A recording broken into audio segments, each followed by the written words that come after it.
Hello friends, welcome to AK online classes. In this session, I am going to discuss about disadvantages of gravitational force. आज के इस lecture में हम लोग disadvantages of gravitational force के बारे में हम लोग बात करेंगे। पिछले क्लास में हम लोगों ने gravitational force क्या होता है और उसके कुछ एडवांटेजेस के बारे में हम लोगों ने स्टडी किया था। तो आइए इस क्लास में हम लोग स्टार्ट करते हैं। अब हम लोग डिसएडवांटेजेस ऑफ ग्रेविटेशनल फोर्स पे हम लोग बात करेंगे। यहाँ पे कुछ पॉइंट्स है जिसे हम लोग कंसिडर किए हैं और हमें एक एक पॉइंट को इस लेक्चर में समझेंगे कि ये पॉइंट्स डिसएडवांटेजेस कैसे है ग्रेविटेशनल फोर्स का। तो पॉइंट नंबर 1, फिलहाल तो अभी हम लोग सिर्फ नॉर्मली हम लोग समझेंगे, बट इसे एक एक पॉइंट को एक एक फिगर के साथ हम लोग समझेंगे। तो पहले हम लोग समझते हैं point number 1, gravitational force can push any large rocks और asteroids which once entered into our atmosphere then produce catastrophic damage। Gravitational force के कारण कोई भी एस्ट्रॉइड हमारे अर्थ के ग्रेविटेशनल फील्ड के नज़दीक से ग्रेविटेशनल फील्ड के पास से अगर कोई रॉक्स या एस्ट्रॉइड्स अगर गुजरता है तो ग्रेविटेशनल फोर्स के कारण वो हमारे एटमॉस्फेयर में इंटर कर जाता है और हमारे एटमॉस्फेयर में इंटर करने के बाद वो कुछ समय के बाद वो हमारे अर्थ से कोलाइड कर जाता है। हम लोगों ने एडवांटेजेस में एटमॉस्फेयर के बारे में हम लोग ने बात किया कि एटमॉस्फेयर कैसे एग्जिस्ट करता है। तो नंबर ऑफ पार्टिकल्स उसमें प्रेजेंट होते हैं जिस पे अर्थ के द्वारा एक फोर्स लगता है। जब एटमॉस्फेयर में एस्ट्रॉइड इंटर कर जाएगा तो इंटर करने के बाद उस पर भी फोर्स लगेगा जिसकी वजह से उसकी गति और भी बढ़ जाएगी और गति जब बढ़ जाएगी तो वो फाइनली वो हमारे अर्थ से ज़्यादा तेज गति से वो कोलाइड कर जाएगा, जिसके कारण अर्थक्वेक, सुनामी जैसे प्रॉब्लम्स क्रिएट होंगे, जिसके कारण पूरी अर्थ नष्ट हो सकती है, पूरी अर्थ डिस्ट्रॉय हो जाएगी। Point number 2, limits of height of building we can build. जब हम लोग अपनी मकान बनाते हैं, अपनी बिल्डिंग बनाते हैं, तो बिल्डिंग बनाने के क्रम में हम लोग उसके हाइट का भी ध्यान रखते हैं और हाइट उसके बेस पे डिपेंड करता है। जिस बिल्डिंग का जैसा बेस होगा उसके अकॉर्डिंग ही हम डिसाइड कर पाते हैं कि उसका हाइट कितना होगा। क्योंकि अगर बेस कमज़ोर होगा, बेस अगर बहुत ही वीक होगा तो उसका हाइट अगर ज़्यादा हम बढ़ा देंगे तो ग्रेविटेशनल फोर्स के कारण वो बिल्डिंग टूट जाएगी, वो बिल्डिंग गिर जाएगी, वो बिल्डिंग ज़्यादा लॉन्ग टाइम के लिए वो नहीं रह पाएगी। तो ये डिसएडवांटेज है ग्रेविटेशनल फोर्स की। Third point, keeps us on earth difficult and expensive to travel into outer space as we need to overcome the gravitation pull of the earth। हम लोग सिंपल ये बात समझें कि हम लोग तो ग्राउंड को छोड़कर हम लोग कूद नहीं सकते हैं। अगर हम कूदने का भी प्रयास करते हैं तो जंप करते हैं, कुछ समय के बाद फिर हम अर्थ पे ही आ जाते हैं, ऊपर नहीं जा सकते। तो ये तो डिफिकल्ट, ये तो समझ आ गई, बट एक्सपेंसिव कैसे है तो इसके बारे में कुछ समय के बाद वो खुद आपको पता चल जाएगा जब ये थर्ड पॉइंट को मैं डिस्कस करूँगा। Fourth point, make it impossible to fly हम लोग नहीं कर सकते हैं, ये इम्पॉसिबल है, इसीलिए ग्रेविटेशनल फोर्स का ये डिसएडवांटेज है। Fifth point, a human that will fall from about 20 feet or so above the ground could be fatal due to gravitational force। हम सिंपल सी बात ये समझे कि अगर ज़्यादा अधिक ऊंचाई से अगर हम गिरते हैं तो गिरने के क्रम में जब वो अर्थ से वो हम कोलाइड कर जाते हैं, अर्थ पे जब हम गिर जाते हैं तो गिरने में हमें बहुत ही नुकसान हो जाता है। वो क्यों? पहले तो सिंपल सी बात, कोई भी ऑब्जेक्ट है वो नंबर ऑफ पार्टिकल्स से बना है और नंबर ऑफ पार्टिकल्स के बीच में gravitational force, that means attraction का फोर्स लगता है, जिसके कारण वो इस तरह से अरेंज रहता है। जब हम गिरते हैं तो फाइनली एक इस तरह का फोर्स अपोज करता है, अप्लाइड करता है वो अर्थ के सरफेस से। अर्थ के सरफेस जब उस ऑब्जेक्ट पे फोर्स लगाता है तो उसके कारण उसके भीतर का जो पार्टिकल्स है उसके बीच में जो अट्रैक्शन का फोर्स लग रहा है वो कम हो जाता है, वो वीक हो जाता है और उसका डायरेक्शन बदल जाता है।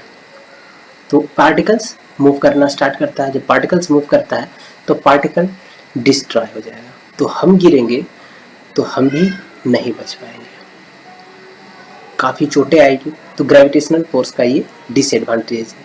अब हम लोग एक एक पॉइंट को बारी बारी से और डिटेल्स में समझने का प्रयास करेंगे कि यह पॉइंट्स ग्रेविटेशन का डिसएडवांटेज कैसे हुआ। First point is gravitational force can push any large rocks or asteroids. Gravitational force के द्वारा किसी भी ऑब्जेक्ट को पुल कर सकते हैं, जैसे कि कोई भी ऑब्जेक्ट के द्वारा, हैवी ऑब्जेक्ट के द्वारा किसी दूसरे हैवी ऑब्जेक्ट पे अगर ग्रेविटेशनल फोर्स लगता है तो वो पुलिंग फोर्स होता है, वो दूसरे ऑब्जेक्ट को वो खींचने का काम करता है, वो पुल करता है। तो ये तो एडवांटेजेस है, ये तो एडवांटेजेस का काम करता है।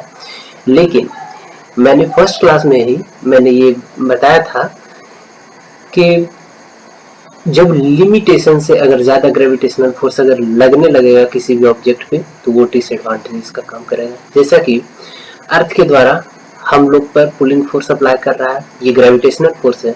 लेकिन यही ग्रेविटेशनल फोर्स अगर बहुत ज़्यादा अगर बढ़ जाए तो जब इंक्रीज कर जाएगा तो हम लोग सही से चल नहीं सकते हैं, फिर नहीं चल पाएंगे।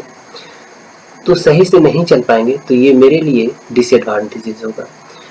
तो यहाँ पे ग्रेविटेशनल फोर्स जब पुल कर रहा है तो वो किसी भी एस्ट्रॉइड पे अगर लगेगा तो एस्ट्रॉइड अगर अर्थ के ग्रेविटेशनल फील्ड के नज़दीक से अगर कोई एस्ट्रॉइड अगर गुजरता है और ग्रेविटेशनल फोर्स उस पर लगता है और ग्रेविटेशनल फोर्स उस पर जब लगेगा तो ग्रेविटेशनल फोर्स के कारण एस्ट्रॉइड जो है हमारे एटमॉस्फेयर में आ जाएगा, अर्थ के एटमॉस्फेयर में आ जाएगा।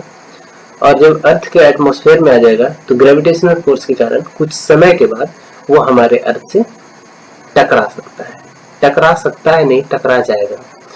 तो टकराने के बाद अर्थक्वेक, सुनामी जैसे प्रॉब्लम्स अर्थ पे क्रिएट हो जाएंगे, जिसके कारण अर्थ का नुकसान ही नुकसान है। तो ये डिसएडवांटेजेस है। जैसा कि यहाँ पे एस्ट्रॉइड आप फिगर में देख रहे हैं तो ये कुछ समय के बाद ये टकराने जा रहा है। लेकिन उससे पहले मैं एक बात बताना चाहूँगा कि ये आग जैसा उसके चारों तरफ ये दिख रहा है तो ये फ्रिक्शन के कारण ऐसा दिख रहा है। एटमॉस्फेरिक फ्रिक्शन लग रहा है, that means fluid friction. Friction के क्लास में फ्लूइड फ्रिक्शन के बारे में डिस्कस कर चुके हैं। तो फ्लूइड फ्रिक्शन के बारे में जिन्हें समझना है वो उस लेक्चर में जाकर मेरे उस लेक्चर को देख सकते हैं, तो उन्हें फ्लूइड फ्रिक्शन के बारे में समझ आ जाएगा। फिलहाल इतना समझें कि फ्लूइड फ्रिक्शन के कारण यहाँ पे आग जैसा ये दिख रहा है और जब ये टकरा जाएगा तो फिर इस पे नुकसान ही नुकसान होगा। तो ये एक डिसएडवांटेजेस है। यहाँ पे सेकेंड डिसएडवांटेजेस है, तो इसमें लिखा है difficult and expensive to travel into outer space. Outer space में जाना बहुत ही डिफिकल्ट है और एक्सपेंसिव है। तो डिफिकल्ट तो समझ आ रहा है कि जैसे कि हम लोग उड़ नहीं सकते हैं, तो हम लोग जंप भी करने का प्रयास करते हैं कभी कभी, तो फिर हम लोग अर्थ पे आ जाते हैं, तो हम लोग उड़ नहीं सकते हैं, मतलब कि डिफिकल्ट है। लेकिन एक्सपेंसिव कैसे है ये हम लोग समझेंगे। ये पिक्चर में आप देख रहे हैं, ये सैटेलाइट जो कि इसे लॉन्च किया गया, तो ये अर्थ के बाहर आउटर स्पेस में जा सकता है। लेकिन आउटर स्पेस में जाने के लिए इसमें फ्यूल डाला गया, रॉकेट लगाया गया, उसके मदद से इसमें वेलोसिटी जनरेट किया गया। मतलब कि हमारे पास जो वेलोसिटी है उससे हम लोग नहीं जा सकते हैं, तो इसमें वेलोसिटी इंक्रीज करने के लिए इसमें फ्यूल डाला गया, और वो फ्यूल बहुत एक्सपेंसिव है।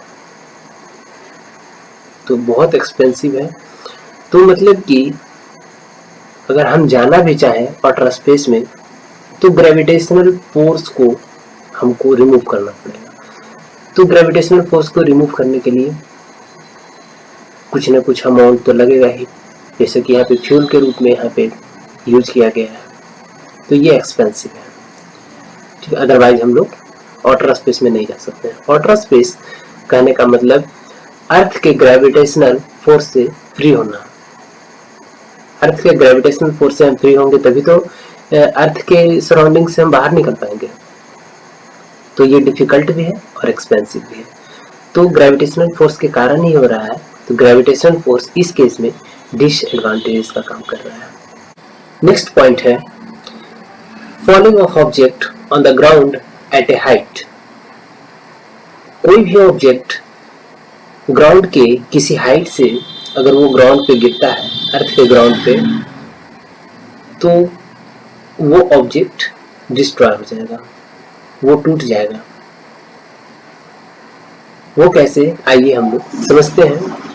फर्स्ट ऑफ ऑल मैं ये बताना चाहूँगा कि कोई भी ऑब्जेक्ट अगर बना है तो उसमें नंबर ऑफ पार्टिकल्स होंगे, और नंबर ऑफ पार्टिकल्स के बीच में इंटरमोलिकुलर फोर्स ऑफ अट्रैक्शन होगा, और इंटरमोलिकुलर फोर्स ऑफ अट्रैक्शन के कारण वो जितने भी पार्टिकल्स हैं वो बने हुए हैं आपस में जुड़े हुए रहते हैं।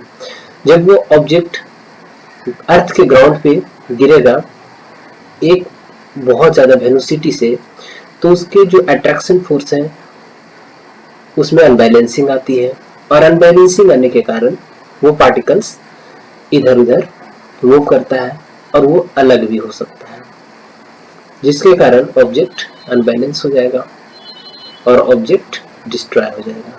तो ये किसके कारण हुआ, तो ये ग्रेविटेशनल फोर्स के कारण हुआ। तो ग्रेविटेशनल फोर्स के कारण ही ये संभव हो पाया ऑब्जेक्ट का टूटना, कुछ हाइट से अगर गिरेगा तब ये जो बना ये डिसएडवांटेजेस का काम कर रहा है।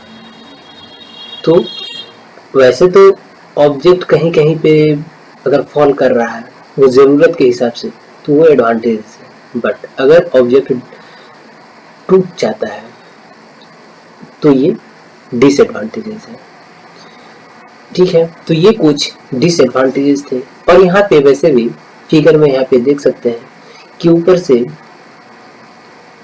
से दीवार टूटा, तो उसके जितने भी ब्रिक्स थे, ईंट वगैरह थे, वो सारा का सारा गिरने से नीचे का जो ऑब्जेक्ट रखा हुआ था, सपोज कार रखी हुई है, इस फिगर में आप देख रहे हैं, तो कार टूट गई, कार का नुकसान हो गया, डैमेज हो गया। तो यहाँ पे ये जो कुछ भी है ये ग्रेविटेशनल फोर्स डिसएडवांटेजेस का काम कर रहा है। फाइनली ये कुछ डिसएडवांटेजेस थे जो मैंने इस लेक्चर में डिस्कस किए। इस लेक्चर में इतना ही। Thank you.